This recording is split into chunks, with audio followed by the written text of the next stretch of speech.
2024년을 기도로 시작할 수 있는 것은 하나님의 크신 은혜입니다. 오늘 마지막 날인데요. 여러분 잘 오셨습니다. 2024년 주님이 이끄시는 귀한 삶 살아가시는 여러분 되시기를 바랍니다. 우리가 느헤미야를 통해서 우리 하나님 음성을 듣고 있습니다. 느헤미야에서 펴서 이렇게 열 때마다 느헤미야라는 존재의 무게감이 느껴집니다.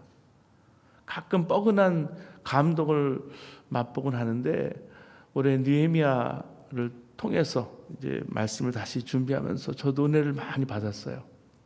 느헤미야는 사실 이 파사, 페르시아의 왕의 사랑을 받은 관료였습니다. 평안하고 안락한 삶이 보장된 거나 마찬가지였어요. 하지만 어느 날 예루살렘에 다녀온 느헤미야는 그 형제 하나니가 안부 인사차 찾아오면서 그의 운명이 완전히 180도 달라졌어요. 그는 이 하나니를 통해서 동족들이 겪고 있는 고통과 황폐해진 예루살렘의 참상을 알게 되었어요. 눈물을 금할 수가 없는 거예요.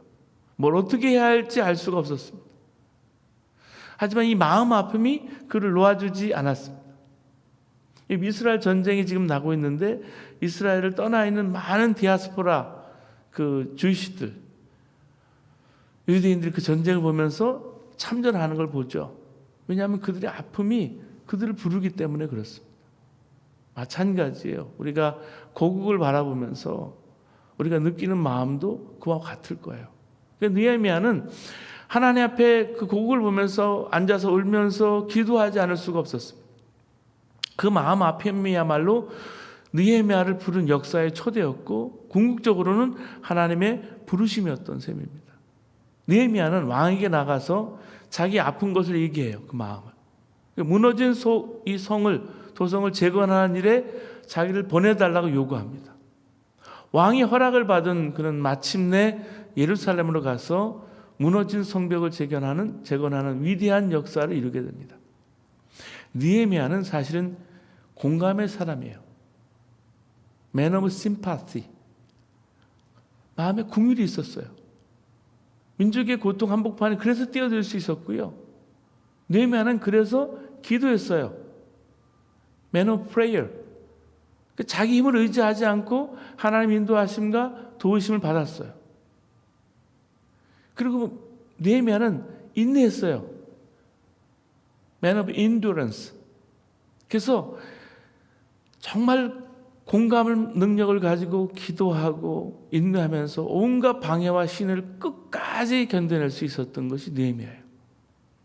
느헤미야는 자기를 맡고 있는 게 뭔지 알았지만 그걸 뛰어넘는 초월이 뭔지 보여준 사람이에요. 여기서 뭔가 자기를 초월하는 능력은 타인의 아픔에서 공감하는 것이고요. 하나님께 돌아가는 것이고 그런 것을 느헤미야가 보여줬어요. 여러분 타인의 관점에서 생각할 능력을 상실할 때 우리는 자기 이익이라는 그 영혼의 식민지에서 벗어날 수가 없어요. 페르시아의 수산궁에서 아주 호의호식하며 살던 느헤미야는 그런 큰 슬픔을 느낀 거예요. 가슴에 이게 와진 거예요. 그는 고국에 다녀온 사람들을 통해서 예루살렘 형편이 어떤지를 들었습니다. 이방 땅에 잡혀오지 않고 그 땅에 남아있는 동포들이 얼마나 고통스럽게 살고 있는지, 얼마나 사람들이 업심 여기는지, 그리고 불에 탄 성문과 허물어진 성벽 이야기를 듣는 순간 그의 가슴 무너져 내렸습니다. 슬픔을 느꼈어요. 그는 슬픔에 잠긴 채 금식을 했습니다. 그 하나님 앞에 참회와 중보 기도를 드렸어요. 약속을 지키신 하나님, 언약을 지키신 하나님 앞에 자기들이 얼마나 불순종했던 백성들인지, 모세를 통해서 주신 계명과 율례, 규례를 어떻게 어겼는지 낱낱이 하나님 앞에 눈물로 고백했습니다. 그런 후에 그는 하나님의 구원을 간절히 구했습니다. 느헤미야는 자기를 아껴주던 그 페르시아의 아닥사스다 왕, 그 임금에게 자기 슬픔을 아랜 다음에 조상이 묻힌 그 서급을 재건하게 해달라 청합니다. 왕은 그 청을 받아들였어요. 예루살렘 총독으로 임명받은 이 느헤미야는 예루살렘에 들어가서 관리들을 설득합니다. 그리고 성읍 재건에 나섭니다. 그가 일으켜 세우려는 것은 무엇이었습니까? 성읍이었어요. 그렇지만 보다 근원적으로는 무기력한 절망감에 사로잡힌 백성을 일으켜 세우려는 것이었습니다. 사랑하는 여러분, 2023년을 살아오면서 우리 가운데 무너졌던 것들, 낙심하고 실패하고 좌절했던 것이 있습니까? 하나님이요, 다시 시작하고 다시 일으켜 세우시려는 하나님의 마음이 우리에게 있어요. 여러분, 이 세상의 삶은 모든 문제를 풀어가는 그런 과정입니다. 우리가 죽기까지 우리 삶 속에는 우리가 풀어야 될 문제, 과제들이 많이 있어요. 어떤 분들은 자기가 죽기 전에 일어날 문제들을 예상하고 해결하고 준비하는 사람도 있어요. 그렇지만 어떤 분들은 죽고 나서도 그 사람 때문에 더 어려운 문제들이 일어나서 남은 사람에게 고통을 주는 경우도 저는 많이 봤어요. 문제 자체가 어려운 건 아니에요. 그런데 이 문제를 풀어가는 과정에서 이걸 어떻게 해결하느냐 하는 게 중요합니다. 또 문제가 없는 세상이 참 좋겠다 생각하죠. 그렇지만 우리 앞에 주어진 문제를 통해서 우리의 문제가 무엇인지, 또 이걸 통해서 하나님이 우리에게 주시는 하나님의 음성이 무엇인지 우리가 알기를 원합니다. 이스라엘 백성들이 느헤미야와 함께 성을 쌓기 시작했어요. 이들의 생활과 삶 속에 겨우겨우 이제 살아가는데, 건축에 이 백성들이 참여한다는 것은 이 백성들 속에 하나님께서 복의 근원으로 삼으신 하나님 백성다운 삶이 무엇인지, 하나님의 자녀다운 삶이 무엇인지 회복하고 정말 하나님께 내가 어떻게 쓰임받아야 되는지 그 열망, 마음이 간절했어요. 그래서 건축은 사실 많은 희생이 함께 모여지면서 이루어진 겁니다. 각자가 함께 비전에 공감하지 못했다면 이 일은 시작하기 어려웠을 거예요. 건축을 돈으로 하는 곳에는 반드시 분쟁과 다툼이 있습니다. 어려움이 닥쳐오면 다 피해버리고 문제가 터지면 모두가 희생자가 되어버리는 거예요. 그래서 건축이 그렇게 어려운 거예요. 여러분, 한국에도 수많은 건설사들이 있지만 지금도 여러 가지 때문에 문제가 터져서 건축을 못하고, 그게 도미노 현상처럼 하청업체까지, 그리고 그 금융계까지 지금 퍼져나가는 것도 우리는 보고 있어요. 그만큼 건축하는 게 쉽지 않습니다. 이스라엘 백성들의 어려움은 예상하지 못한 것들에서 왔어요. 거기서 발생했습니다. 먼저 건축을 위해서 많은 이스라엘 백성들이 모여들었기 때문에 이제 인구가 모였잖아요. 인구 집중의 문제가 발생합니다. 산업화가 되면서 인구가 도시에 몰리면서 일어난 일이 근세에 이루어졌던 산업혁명과 더불어서 공통적으로 발생한 거예요. 그러다 보니까 식량을 위해서 농사짓는 인구가 감소했어요. 제가 70년대에 이렇게 강남으로 이렇게 오면서, 중학교 때 이렇게 옮겨오면서 한 반에요, 한 70명이었어요. 지금 요즘 한 반에 몇 명인가요? 아이들이. 되게 70명이에요. 근데 도시로 오면서 그런 문제가 생기게 됐죠. 여러 가지 어려운 문제가. 게다가 성벽 건축을 못마땅하게 여기는 이방의 여러 족속들이 언제든지 공격하고 이걸 중단시키려고 하는 음모가 여기저기 있었어요. 그 소식이 들려왔어요. 그래서 전쟁을 치를 준비와 동시에 성을 쌓기 시작하는 거예요. 그리고 메대 왕정은 그들에게 속한 모든 속국들에게 과도한 세금을 징수해가고 있었습니다. 그때는 이제 페르시아, 메디하고 페르시아 두 왕국이 지배하던 때니까, 이때 가장 어려운 내부의 문제가 터지는데, 그것은 자기의 생업에 종사하다가 성벽 쌓는 일에 전념을 하면서 경제활동이 없어진 거예요. 그런데 과도한 세금과 생활비 문제로 사람들은 밭과 포도원과 짐승을 저당 잡혀야 했습니다. 결국 그 마지막 수단으로 자기 자녀를 노예로 팔 수밖에 없는 것이 현실이 됐어요. 더 큰 문제는 형제를 향해서 원망하는 거예요. 유다 사람 중에 부자들이 자기 형제들에게 돈을 높은 이자로 빌려줍니다. 그리고 갚지 못하면 그들이 가진 것을 다 자기 소유로 만들어 버리고요. 그것도 갚을 능력이 없으면 자기들의 자녀를 종으로 팔아버리는 거예요. 이거를 느헤미야가 본 거예요. 이걸 바라보는 느헤미야는 참담했습니다. 자기 형제를 노예로 팔아버리고 자기 형제를 통해서 부를 축적해가는 이스라엘의 귀족과 그 민장들을 보면서 안타까운 마음이 가득했습니다. 그래서 이 문제를 풀면서 이스라엘이 함께 성을 쌓는 일에 다시 힘을 합치게 됩니다. 여러분, 느헤미야가 성을 건축하는 목적이 무엇이었습니까?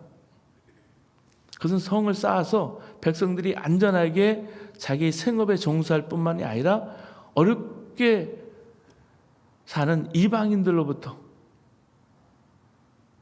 그리고 자기들을 힘들게 하는 이방 사람들로부터 보호를 받아야 되는 거예요. 이걸 보호해야 될 임무가 총독에게, 느헤미야에게 있는 거예요. 그러나 느헤미야의 목적이 바로 그것이었을까요? 그것만이 아니었습니다.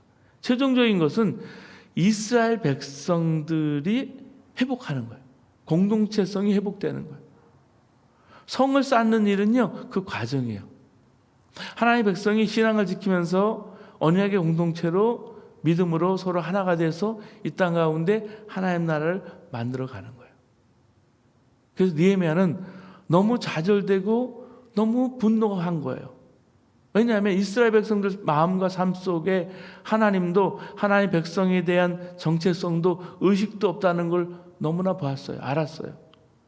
성을 쌓을 수 있지만 이런 상황 속에서 성을 쌓게 되면 완성이 되고 난 다음에 상처만 가득 남고 이 공동체는 이전보다 더 싸우고 나누어질 그런 위기에 처해버린 겁니다.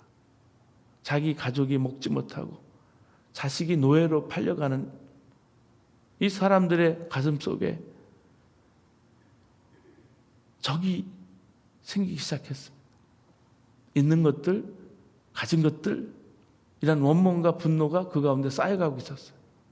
느헤미야가 해결하는 방법이 무엇이었을까요? 먼저 자기 자신이 하나님 앞에 기도하면서 이 문제를 돌아봤어요. 이 공동체가 어디로 가며 이 문제를 어떻게 해결해야 될까? 그래서 첫째, 문제의 원인을 잘 파악했습니다. 이 문제는 어느 누구의 잘못만은 아니었습니다. 가난하고 사람 보고 다 같은 사람인데 왜 당신들은 이렇게 가난하게 살까? 하고 좀 더 열심히 일하고 최선을 다해보라고 말할 수도 없었습니다. 그렇다고 자기가 메대의 총독으로서 이 백성들에게 세금을 경감하든지 없애든지 하겠다고 할 때는 이방의 족속들이 왕에게 보고하고 또 총독인 자기에게도 복종하지 않을 겁니다. 그 다음 일은 생각하지 않아도 확실합니다. 그러면 이 부자들을 향해서 너희들은 그러면 돈만 하느냐? 그 돈을 받아서 뭐에 쓰려고 하느냐? 남을 할 수만도 없는 거예요. 지금 공동체 안에 원망이 자라고요, 분노가 자라고요, 중호심이 자랍니다. 그 대상은 같은 형제 중에 가진 자들이. 이럴 때 가진 자들은 더욱 움켜집니다. 법적 절차를 따라서 자기들의 재산을 지키기 위해서 더욱 견고하게 마음과 현실의 담을 쌓게 돼요. 이게 요즘도 있는 양극화 문제예요. 미국도 마찬가지예요. 미국도 너무 잘 사는 사람은 너무 잘 살고요, 너무 못 사는 사람은 더 못 살아지는 게 팬데믹을 지나면서 또 확실하게 드러났어. 한국이요, 요즘 더 그래요. 근데 이 상황을 느헤미야가 지금 겪고 있는 거예요. 자기 민족의 정체성도 잃어버리는 거예요. 느헤미야는 이런 상태에서 성을 쌓아도 별 의미가 없다고 생각을 한 거예요. 그는 온 백성이 함께 다 모이는 컨퍼런스를, 대회를 열었습니다. 아마 총독이었기 때문에 부자들도 관리들도 나오고 싶지는 않았지만은 느헤미야의 권력 때문에 나오지 않을 수가 없었어요. 다 모인 자리에서 이 부자들에게 공동체 의식을 불어넣었습니다. 즉 같은 형제가 어떻게 다른 이방인들에게 우리의 자녀들을 팔게 하는데 바로 너희들을 통해서 이런 일들이 일어나고 있는 것을 어떻게 생각하느냐. 더구나 우리끼리 서로 원망하고 미워하고 다투고 서로 미워하고 분열될 때 우리의 대적 이방인들이 우리를 보면서 결국은 우리가 믿는 그 하나님을 어떻게 생각할 것인가. 우리 안에 다툼과 나누어짐이 있지만 이것은 이방인들이 볼 때 결국은 이스라엘의 문제이고 결국은 하나님께 영광을 가리는 게 아니겠느냐, 그런 말을 했어요. 이 백성들이 함께 기억하고 생각해야 할 걸 이야기한 거예요. 사랑하는 여러분, 요즘 교회가 사회법정에 걸핏하면 재판을 요청합니다. 여러분 그런 경우 많이 보셨는지요? 많이 막 보고 있어요. 그래서 어느 믿는 판사가 교회 내부에, 교단 내부에도 마찬가지예요. 분쟁을 조정하면서 양쪽의 지도자를 다 모아놓고 평신도 판사가 성경 말씀을 가지고 정말 이것이 신앙을 가지고 서로 사랑하며 복음을 전파하는 사람들이 세상에서 할 일인가? 나무랐다는 기사를 본 적이 있어. 각자 내부에서는 나 다 잘한 사람, 또 못한 사람 내부에는 있어요. 있지만 외부에서 볼 때는 교회에 대해서, 그리고 우리가 믿는 그 하나님에 대해서 얼마나 비방할까요? 요즘 기독교를 개독교라고 하고 한국의 복지 문제의 거의 70%의 어려움들을 감당하면서, 여러분 개신교가 한국 복지 문제의 70% 이상을 감당하고 있어요. 그게 현실이에요. 그런데도 세상으로부터 무시당하고 욕을 먹는 이유가 어디 있을까요? 뭘까요, 그게? 바로 우리 안에 하나님의 자녀, 하나님 백성됨의 정체성을 상실해 버린 거예요. 느헤미야는 이 사람들의 분노와 원망의 흐름을 통해서 가난한 사람들의 마음속과 그리고 가진 자들의 마음속에 우리의 문제가 뭘까? 바로 하나님 백성의 공동체성의 상실, 하나님 백성으로서의 살아야 될 비전의 상실이 어떤 결과를 낳게 되는지 깨우쳤습니다. 느헤미야를 보면 대회를 열어서 이 부자와 관리들을 야단치고 있지만, 그러나 그 타켓이 사람이 아니었어요. 이 백성의 마음속에 있어야 될 바로 비전, 꿈의 상실에 있음을 발견하게 만들었습니다. 비전이 없는 백성들이 취할 행동이 뭡니까? 결국 자기 희생과 자기 헌신을 포기합니다. 외면해요. 원망과 분노의 에너지와 부자들의 돈과 자기들의 이익에 목적을 두고 사는 것에 함께 하나님 백성으로서 어떻게 살아야 할지를 다시 생각하고 다시 꿈을 모으고 다시 비전을 찾는 그런 기회로 삼았어요. 그래서 정말 위험한 기회를 이 백성들의 삶 속에 하나님 비전과 꿈을 다시 일으키면서 건축을 다시 시작했다는 말씀. 둘째는 원인을 알고 나서 실제로 이 문제를 해결했습니다. 이들이 회개하고 어떻게 하나님 공적처럼 거듭나고 새로워지면서 앞으로 더 열심을 다해서 서로 섬기게 할 것인가 구체적으로 풀어갔어요. 여러분, 회개는 무엇입니까? 회개는 깨달은 것을 즉각 중단하고 반대로 더 적극적으로 사는 것을 말합니다. 그래서 회개 위에 하나님께서 은혜도 부어주시고 하나님께서 기적도 주시고 회개 위에 부흥도 부어주시는 거예요. 가진 자들이 이렇게 말해요. 당신이 말한 대로 우리가 그렇게 하겠습니다. 그래서 우리가 취한 것을 돌려줄 뿐만이 아니라 앞으로도 요구하지 않고 더 이 일에 적극적으로 참여하겠다고 맹세했어요. 그때 느헤미야는 이것을 그냥 받아들이지 않았어요. 이것을 공적으로 확인하고 분명히 다시 그런 일이 일어나지 않도록 이제는 신앙으로, 말씀으로 정리를 한 거예요.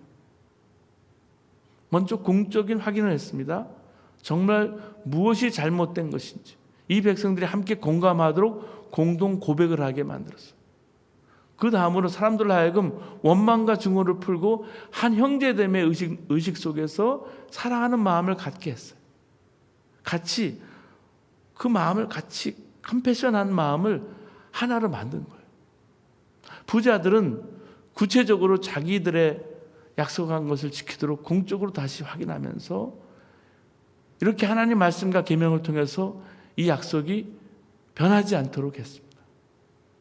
왜냐하면 인간의 죄악의 속성을 잘 알기 때문에 공동체가 그렇게 얘기한 거예요. 오늘 12절 13절 말씀 보세요.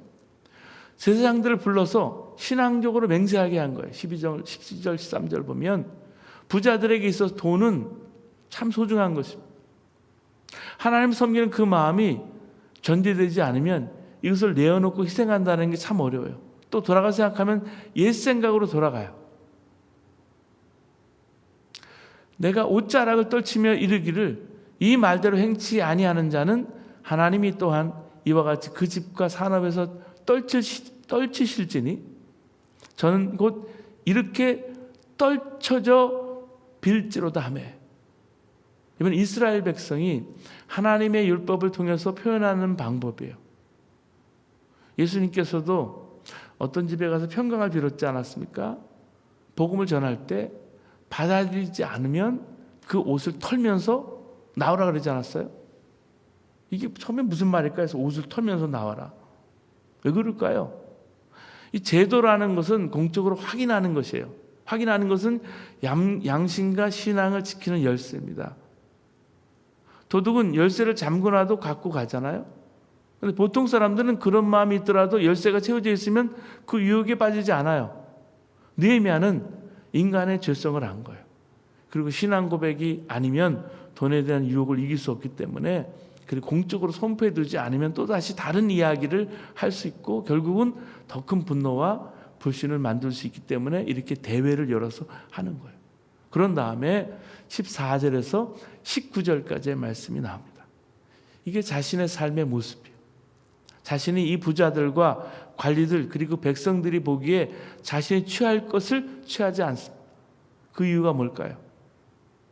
나와 우리의 목적이 삶이 어디에 있는가 하는 것을 보여주는 거예요. 무려 12년 동안 총독으로 있으면서 느헤미야는 녹봉을 받지 않았어요. 페이를 받지 않았어요. 그 이유가 뭘까요? 지난번에 나타난 것처럼 15절 말씀이에요. 하나님을 경외함으로. 느헤미야 자신이 하나님의 경외함을 보여줬어요. 그리고 19절 말씀 보시면 하나님께서 이 모든 것을 아시고 갚으시고 이루실 분이라는 그 개인의 신앙 고백이 함께 드려진 거예요. 이것은 이스라엘 백성이 정말 고비와 어려움에서 성을 쌓는 것과 공동체가 하나 되는 이제 더 귀한 계기로 이제 자리매김을 하게 되는 거예요. 사랑하는 여러분, 느헤미야 한 사람이 꾼 비전, 그것이 현실이 됐습니다. 우리가 하나님 마음을 품고 그 마음을 따라서 하나님 말씀을 따라서 우리가 살기로 작정을 하면 여러분 그 길은 하나님께 열어주실 것입니다. 2024년 여러분 삶에 하나님 품고 말씀을 따라서 한 걸음 한 걸음 나아갈 때 하나님께서 문을 여실 것입니다. 지금 우리는 사람이 되신 말씀을 기다리고 있습니다. 그 말씀이 육신에서 이 땅에 오셨어요. 그게 크리스마스 그리고 주연절 첫째 주일을 맞고 이제 내일이면 이제 수세주일이에요. 말씀이신 주님이 당신의 몸이 되어줄 사람을 찾고 계시는 거예요. 마구간 같은 우리의 마음이라 할지라도 더럽고 지저분한 우리 마음이라 할지라도 이제는 깨끗이 비우고 주님을 내 안에 모셔야 합니다. 주님 내 안에 오셔서 나의 왕이 되옵소서. 주님은 내 왕이십니다. 주님은 나의 주님이십니다. 하나님 말씀에 두루마리를 펼 때 여러분 그리고 이스라엘 백성이 변하기 시작했어요. 우리는 하나님 말씀을 담는 거룩한 그릇입니다. 깨지기 쉬운 그릇이지만 그 안에 보배이신 주님이 계시기 때문에 말씀을 담는 거룩한 그릇이 되는 거예요. 주님이 그렇게 인정해 주시는 거예요. 이 놀라운 사실을 잊지 않을 때 우리는 넘어져도 다시 일어나서 승리의 사람이 되는 거예요. 우리가 믿음의 공동체를 여러분 이루고 간다는 것은 작은 일부터 시작합니다. 나의 개인적인 고백 속에 하나님을 주로 모시는 삶의 변화가 일어나야 합니다. 함께 서로 원망하는 것이 아니라 하나님 앞에 하나님의 은혜와 사랑을 받고 또 사명을 가진 우리가 진정해야 할 삶의 모습을 한번 돌아보시길 바랍니다. 사랑하는 여러분, 우리가 살아가는 것은 이민 사회예요. 지금 이민이라는 말을 이제 쓰지 않지만 이민 비자로 오는 사람이 거의 없기 때문에 이제 디아스포라라는 말을 많이 쓰죠. 우리 디아스포라 교회의 문제가 뭘까요? 앞으로 아름다운 유산을 남기고자 하는 그 비전을 이루는 거예요. 우리 다음 세대에도. 한국도 그게 중요하기 때문에 해외 동포들이 750만이에요. 750만이 이제 한국에 사는 고국에 있는 사람들과 합쳐지게 될 때 그 시너지가 엄청나죠. 그런데 그렇게 하기 위해서는 여러분 한국도 마찬가지예요. 대한민국이라는 공동체의 비전이 참 중요합니다. 그래야 우리 성도들의 가정과 삶에도 아름다운 유산으로 우리가 남을 수가 있는 거예요. 2024년 축복이 여러분 흘러가게 하시길 바랍니다. 저수지로 담아놓는 것이 아니라 나눠주고 흘려보내는 통로 되시기를 바랍니다. 우리가 할 수 있는 것부터 나누는 것은 어려운 이웃도 도움을 받지만 가장 큰 수혜자는 바로 우리 마음입니다. 우리 가족이에요. 교회입니다. 우리 자녀들이 함께 한 마음으로 올려드리는 이 사랑을 통해서 우리 마음에 새로운 영적 경작지가 나오는 거예요. 이 새벽에 우리 자녀들과 함께 온 우리 가정을 축복합니다. 이 새벽에 드려지는 예배를 통해서 느헤미야처럼 여러분의 문제를 진심으로 진지하게 신앙적으로 돌아보면서 중심에 분노하며 잘 계획하셔서 성을 쌓는 것과 공동체를 이루는 크고 놀라운 일이 일어나는 것처럼 여러분 마음과 가정에 그리고 우리 교회 크고 놀라운 기쁨이 일어나기를 주님의 이름으로 축복합니다. 이제 기도하시겠습니다.